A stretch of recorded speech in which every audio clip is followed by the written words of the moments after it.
ইতিমধ্যেই মালয়েশিয়া থেকে বাংলাদেশে এসে ল্যান্ড করলাম। আলহামদুলিল্লাহ, ওয়েলকাম টু বাংলাদেশ। ও আমার দেশের মাটি রে। এয়ারপোর্টে যদি আপনি প্রথমবার হন তাহলে কিছু নিয়ম আপনাকে আমি বলছি, আপনি এটা মেনে চলতে পারেন। এয়ারপোর্টে ঢোকার আগে নিজের পাসপোর্ট, টিকিট এবং প্রয়োজনীয় ডকুমেন্ট হাতের কাছেই রাখুন।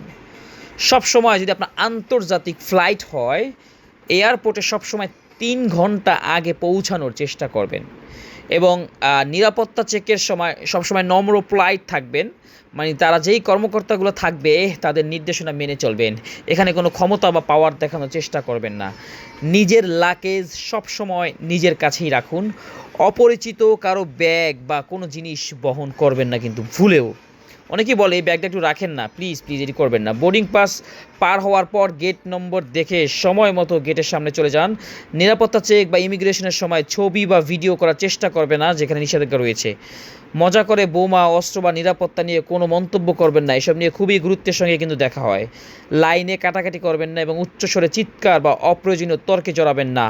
অন্যের ব্যাগ বা লাগেজে ভুলেও হাত দিবেন না। এয়ারপোর্টের নিয়ম মেনে চলুন, ধৈর্য ধরুন। জীবনে কিন্তু দুইটা জিনিস ধরে রাখতে হবে, ধৈর্য আর একটা আছে ভদ্র আচরণ করুন। তাহলে আপনার ভ্রমণ হবে নিরাপদ, স্বস্তিদায়ক এবং ঝামেলামুক্ত। সবার জন্য শুভ ভ্রমণ। জিহাদি কফিওয়ালা কফি থেকে আস্তে আস্তে অন্যদিকে চলে যাচ্ছে। তবে এয়ারপোর্টে ভিড় আসলে দেখার মতো ছিল। আমি যখন মালয়েশিয়া থেকে ঢাকাতে ব্যাক করেছিলাম, এত মানুষ ছিল বিমানে, মাশাআল্লাহ।